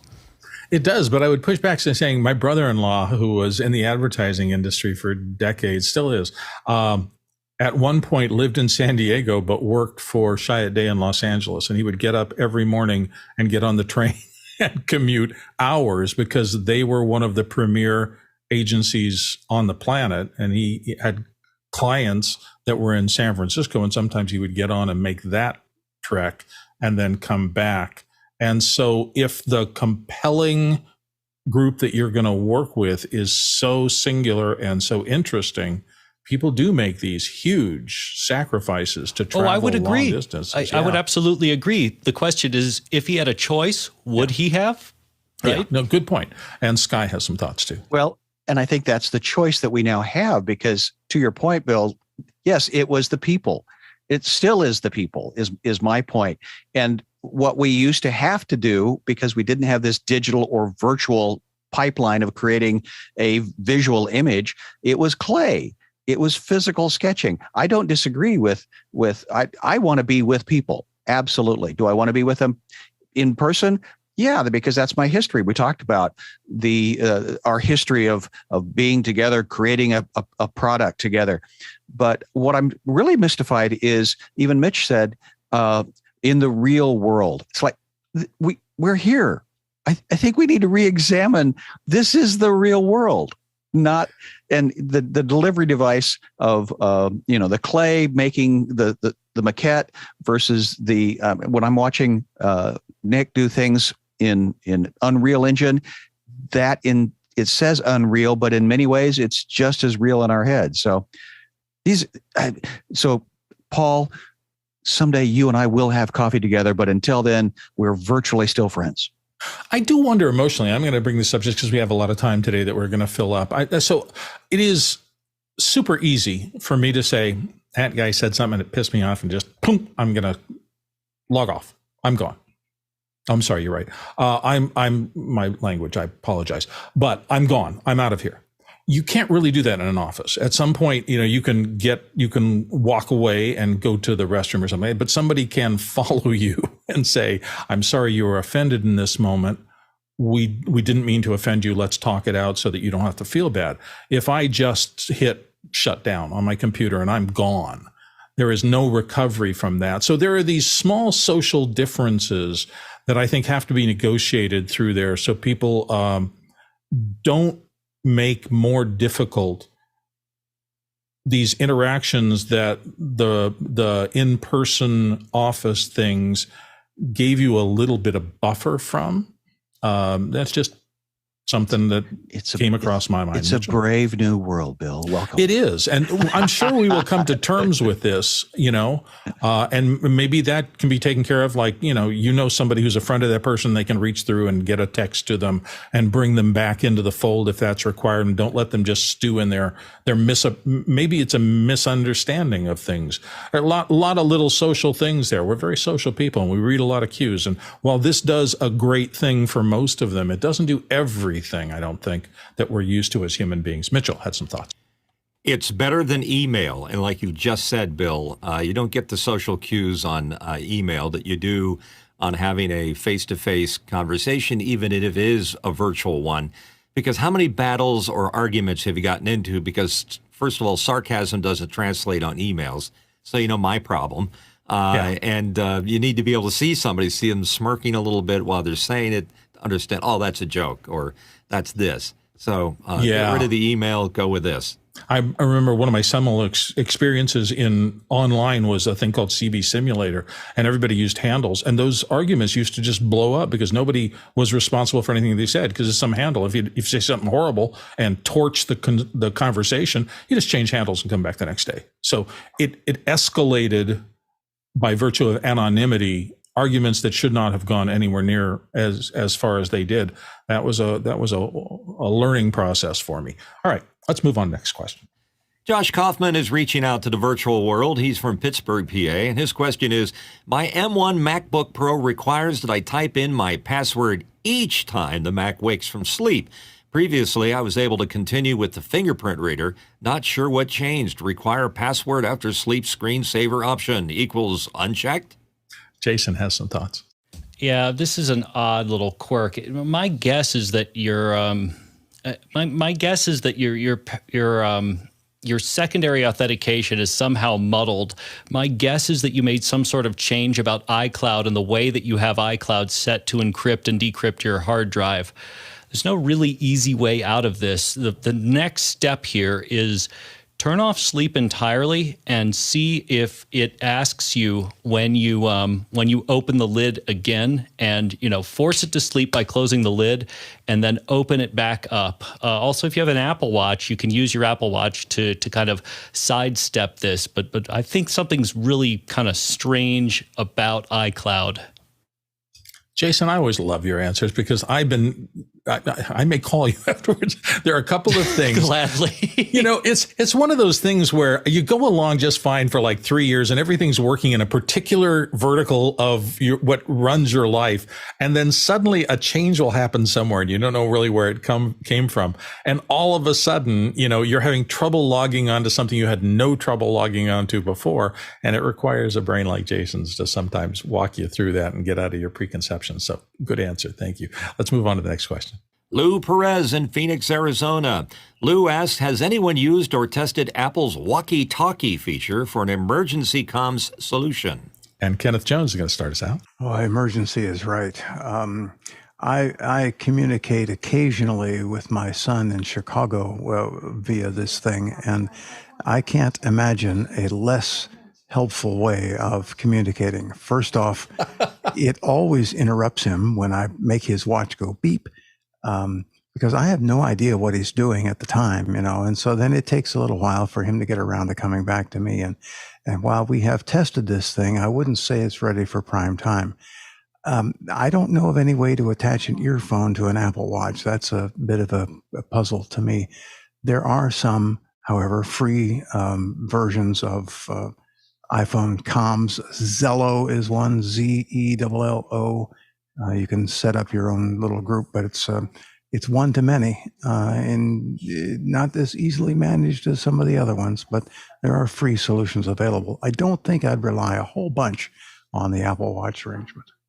Although I will admit, just today, I was wearing my Apple Watch early because I had been walking a little bit, and then I came onto the show to get ready. And so this was before I opened my camera up, and I forgot that I had left an alarm going on my phone bedside that was supposed to wake me up. And I was able to stop the alarm from my watch. So AirPods do a little of what you're talking about. They give you a beep if something comes in on that comms channel or if something happens on one mode. And Apple is pretty good at that integration, but I agree with you. It's still a little complex. Jason's going to come back in. AirPods can be directly paired to an Apple Watch. In fact, they are the minute you do the handshake between, using iCloud, which is why it's such a pain in the butt to unpair them, because they actually, when you try to physically forget them, you will get a wag of the finger. It'll be like, do you really want to do this? And the answer is most of the time you probably do. Just understand that there is a sync interval that is involved in this ephemeral Diffie-Hellman key exchange that is the perfect forward secrecy that is iCloud, and that gets goofy, and it takes just a little while. It's nearline. It's not super fast, but it's also it's going to be faster than you think. But every device that you have connected needs to dial back in to get a sense of, oh yeah, okay, so what are the new things that are around the campfire? And that gets goofy. To Kenneth's point, the walkie-talkie is a terrible idea for comms, and here's why. It is one-to-one, and it's one-to-one that requires a check-in for true, not nearline, but mainline, real-time communication. So you actually have to say, are you there? Yes, I'm there. And the person has to acknowledge that they want to talk to you, and after a while that expires. And I don't think that they're actually very clear as to when it expires, so that would get really tricky. But at the end of the day, it's one-to-one, which to me breaks the first rule of comms.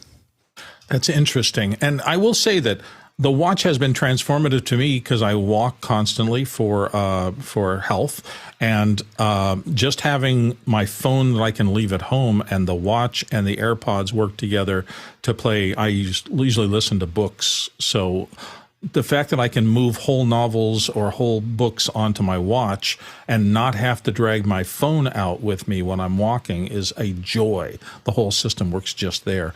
Mitch Hill. Yeah, I just thought maybe folks would like to know what the genesis of walkie-talkie is. And do you know the HL in a Ikigami camera stands for handy looky? So there's two things to look up for trivia. Truly is. Walkie-talkie, handy looky. It makes perfect sense. Interesting.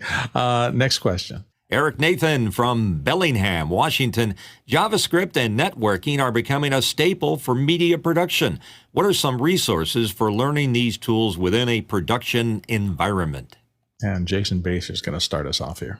So the first way to learn them the best way to learn them is to not learn them in a production environment. The best way to learn them is in a learning environment. And before you pay for it, by the way, lynda.com is available for free for many, many, many public libraries out there. If you haven't gone to the library and if you haven't got a library card by proof of your driver's license, it is one of the very best uses of 5 minutes that you'll spend in quite a while, because libraries do incredible things these days, and most of them are digital.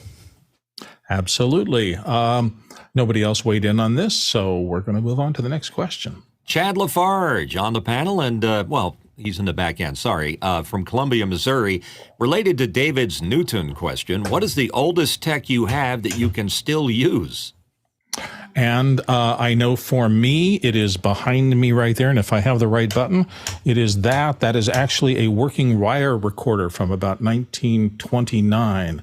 And so if you can find magnetic wire, you can actually record on that device. It is an interesting sound. It is not unlike anything else that I've ever heard. It's not full range, as you can imagine, but it came when I bought it at an auction a long time ago just as a curiosity, with 5 or 6 reels of wire, upon which whoever first had it still had content. It's lasted for close to 100 years now.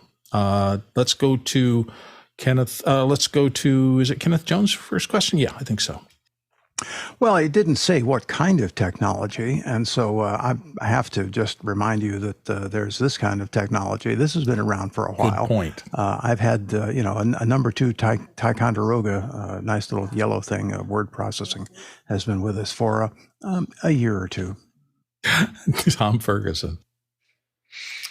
Well, we said smallest tech. Or no, we didn't. We said oldest tech. Oldest tech. But anyhow, I have the world's smallest calculator from 1971. This thing is massive.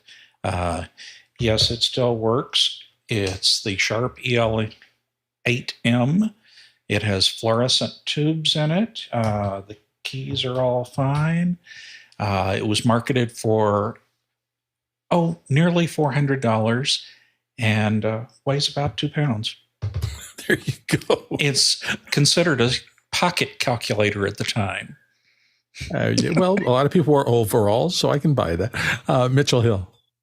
I would agree with Kenneth. My pencil eraser is the most used technology, and if that doesn't work, my U87 behind me, I bought in 1978. There you go, Paul. Next question. Next question from Paul Valhus in Austin, Texas. SRT versus NDI bridge. Ari wants to know. And I know absolutely nothing about that topic. Is there anybody else who understands enough about? I think you're going to miss Paul. Today is not the right thing. There are some people. I know Alex has a lot of experience with both those technologies, but and Jason's going to give us a thought at least. Jason. Yeah, NDI bridge is too new to be compared to SRT. SRT is tried and true. It might not be amazing, but NDI bridge I think still has a few little kinks to have worked out. And I'll remind you that you can always directly, I always forget what they're called, and I have one, but you right when the Blackmagic ATEM minis were introduced, they also introduced a box on the other side that like magically found its configuration device, and you could email that configuration device or file to somebody. Guy and I have used this, and we had incredible resolution. I mean, we were pushing insane byte rates, and the latency was very, very good. I don't remember how low we had it, but we were down to maybe 10 frames or so. So if you actually have good internet and do point-to-point using Blackmagic's solution, you'll be pretty impressed. Yeah, that's absolutely. Next question. It's from James Fosline in Minneapolis, Minnesota. My Stream Deck screen looks blank when starting it up, and after countless updates, realize the screen is there, but like zero contrast.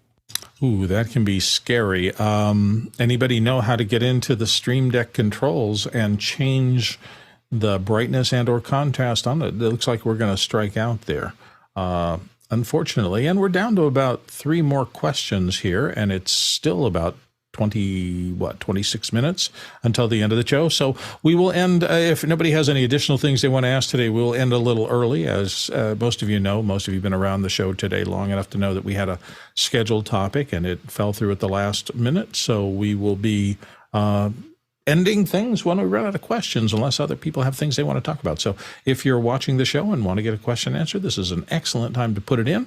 Let's go on to the, Jason. So actually, is here. I can speak up for James Folson's thing.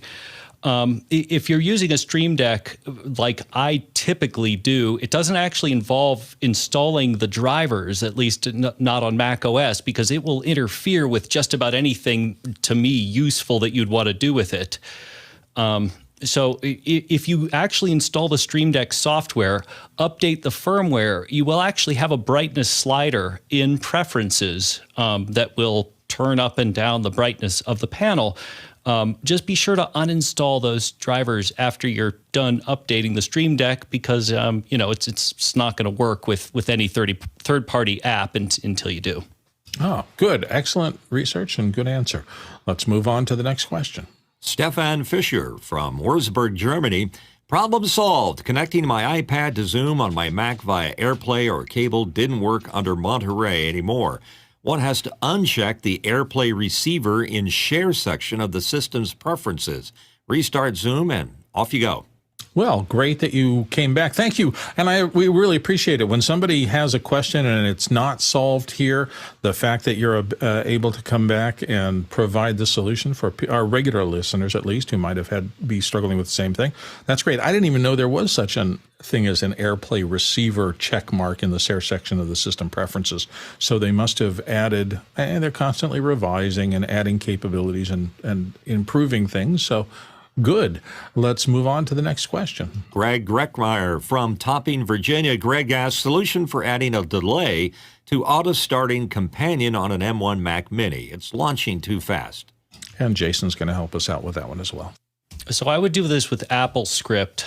Easy way to do it would be basically add the Apple Script to the startup menu and put a delay. I don't know the syntax right off the top of my head, but if you basically just make script and drag that script into the startup, that'll give you as much delay as you want. And the delay is 2 lines.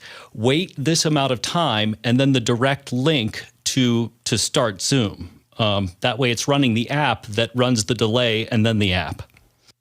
Perfect. Let's move on. Next question. Paul Valhus from Austin, Texas. What do you remember about the era of the modem? How many people can whistle and or sing the modem negotiation and startup from the 300 baud era? Let's start with Mitchell Hill.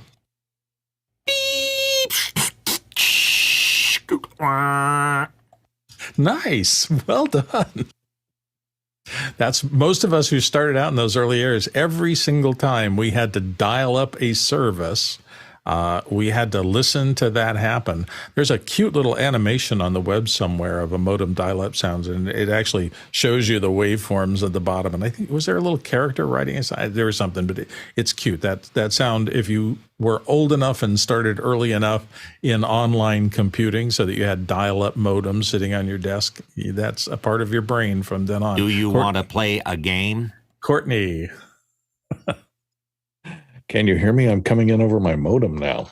My Dell crashed. So this is a proof positive that the Melee computer actually does work on Zoom, although I'm not sure what my frame rate is. I remember the time of my first modem.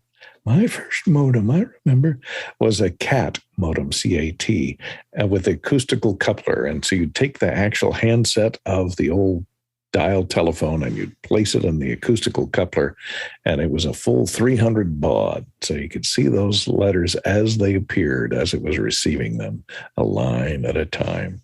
So yeah, I remember those days very well.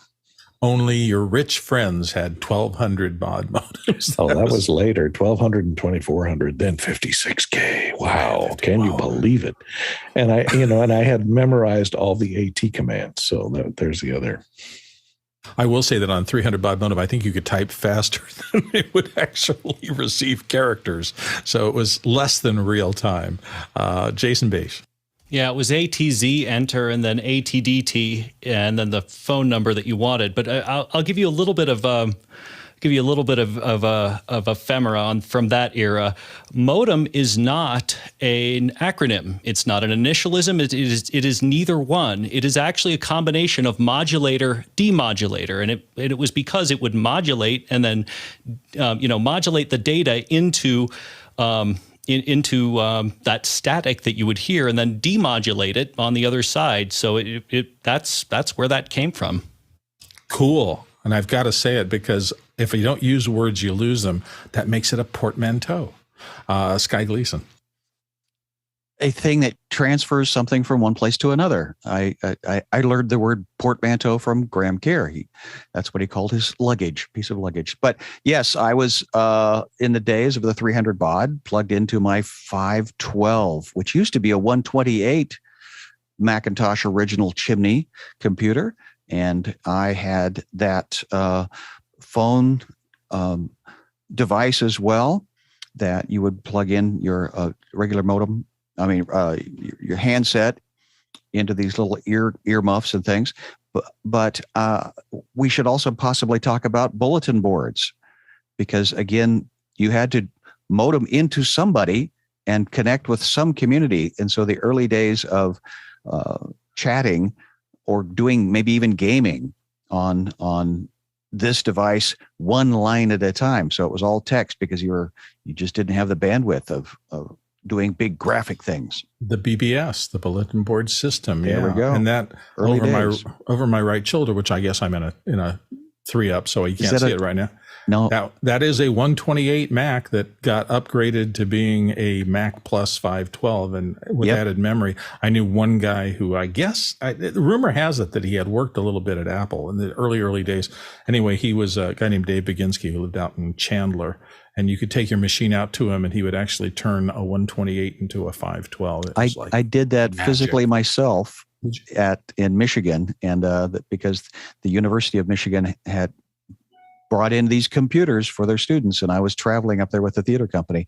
So I'd actually taken that box apart, and yes, on the inside are the imprints of probably your friend if he worked on the original Mac. They're still in there today. I think he was at Apple before the Mac, although I don't know. I just knew him. I just knew he knew a lot about this stuff, and nobody knew how he could figure that out. That, and he installed on the back a serial SCSI port so that my 11 megabyte Corvus hard disk would connect to it. And 11 megabytes seemed like that would never fill it up. $10,000. That was a very expensive piece of hardware. Kenneth has some thoughts. What do you remember about the era of the modem? Golly, Bell 103, TimeNet, Telenet, CompuServe, Genie. Wasn't CompuServe a coaster manufacturer for a long time? could very well have been. I'm 73135, 1243, by the way, from CompuServe. And Carter Phone, I guess, was the thing that started this all off, wasn't it, Courtney? That was the lawsuit that opened up the Bell Telephone Company to allow you to hook up, your own equipment to their network. Got away from the acoustic coupler. That's it.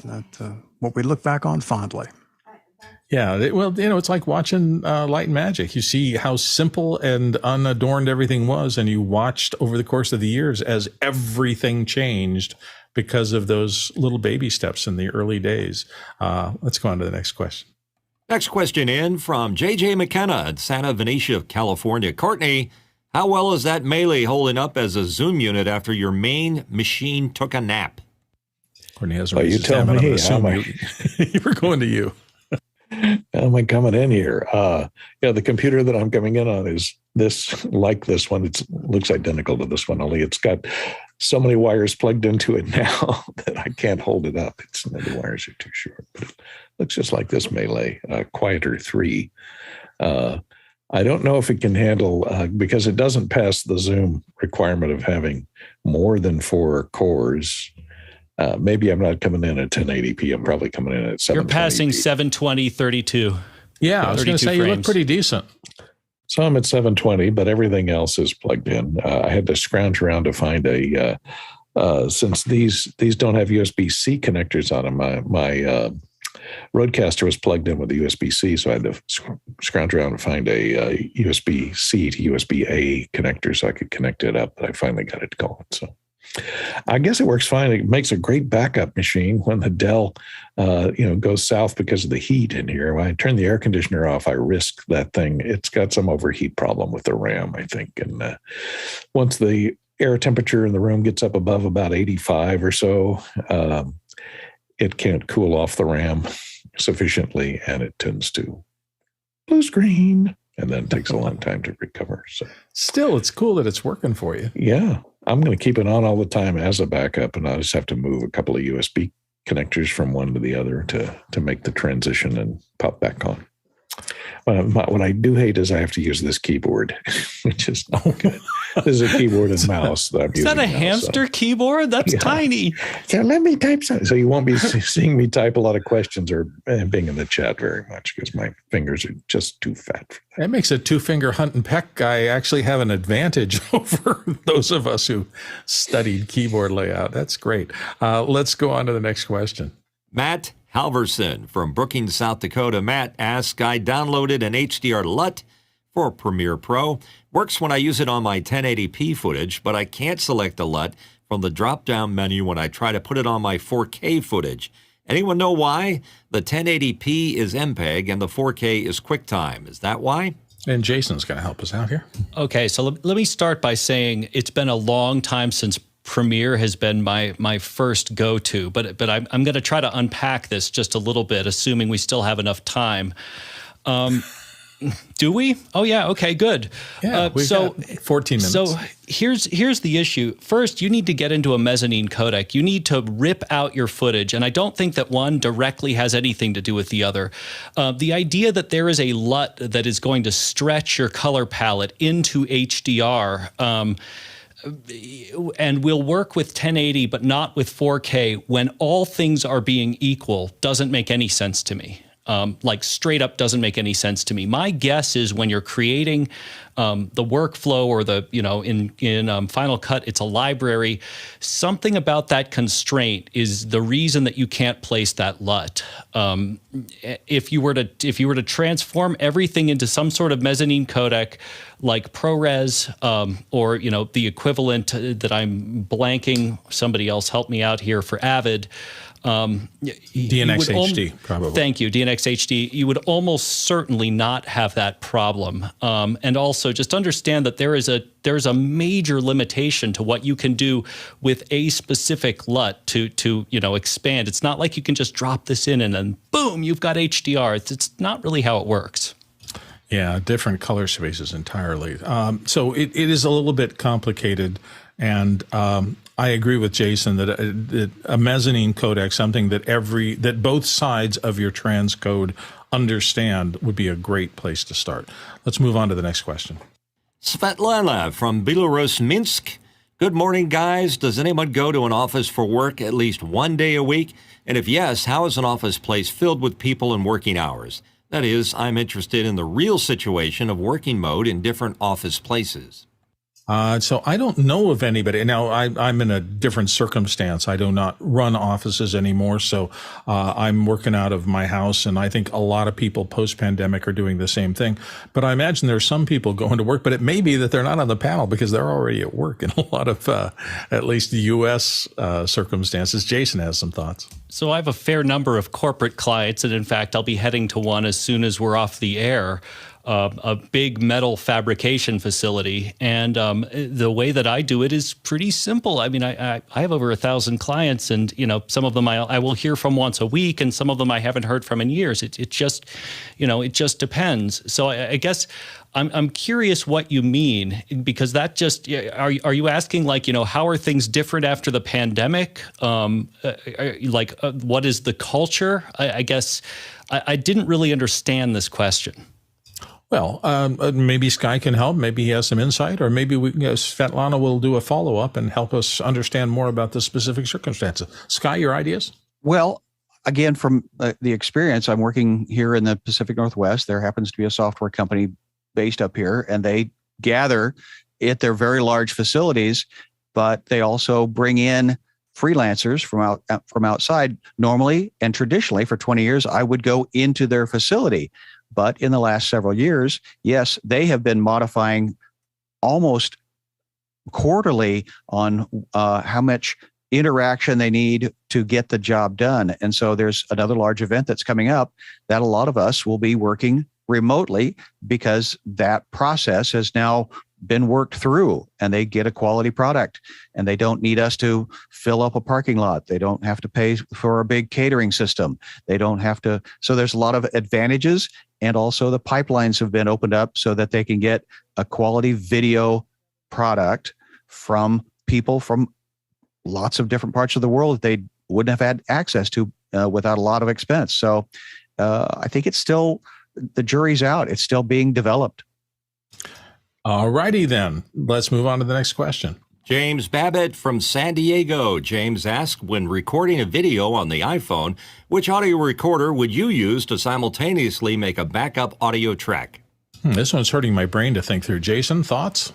I've had great luck with a Zoom H6, and also one that was made by Tascam that I don't think is made anymore, a little box that would go under the camera.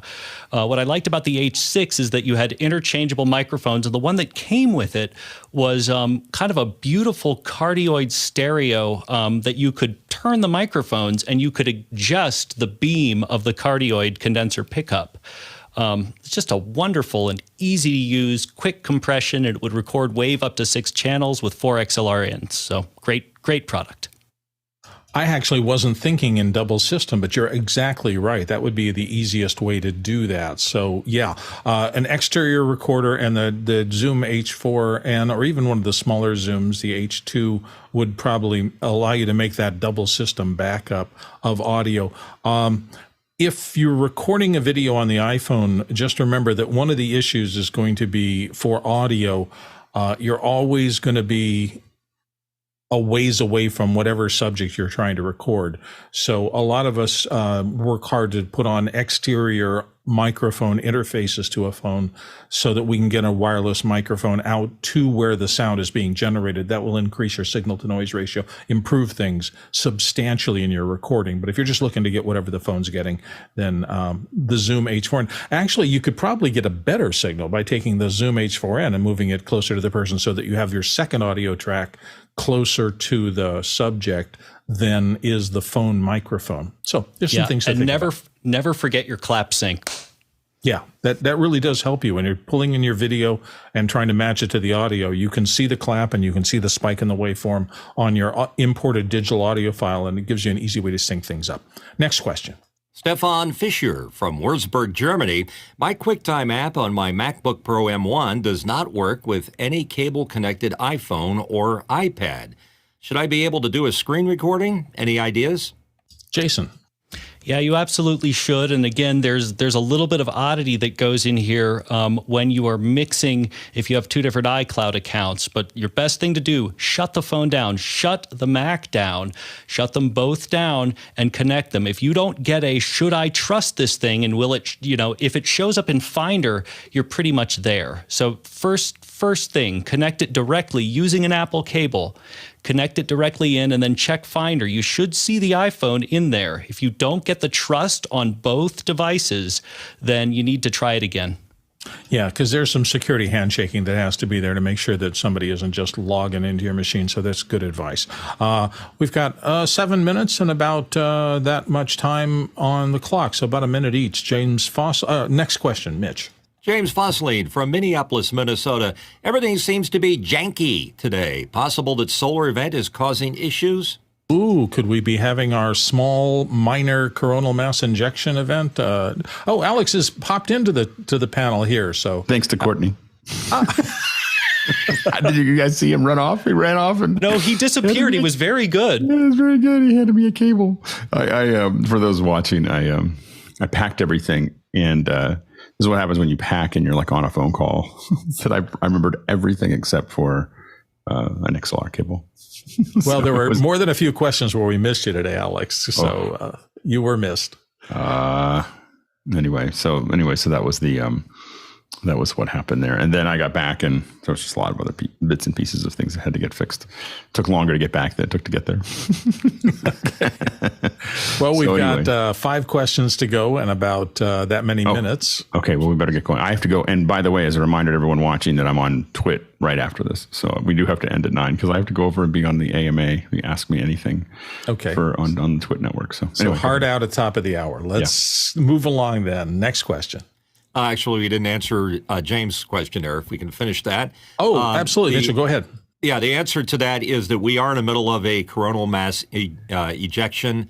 It's a G3, and it's going to continue on through Friday. Are we really? So, is that true? I know you like this subject. A 3? I thought it was a 1. I thought they were saying it wasn't. G3. It's now up to G3. Ooh. Wow. 5 being the worst. Interesting. I thought that Mercury was in retrograde. Isn't that the thing? Mercury or Mars? Or I think they're two different playgrounds there. Courtney Gooden has a thought real quick. Maybe that's what caused my Dell to crash and caused the cerebral flatulence on Alex's behalf. Exactly. It's all a CME. You didn't know that there was circuitry in here that must have gotten little okay, everybody listening, your excuses for the next 3 days are this is caused by the coronal mass ejection. So yeah, exactly. Let's move to the next question. And a question is from Harshid Trivedi from Daytona Beach, Florida.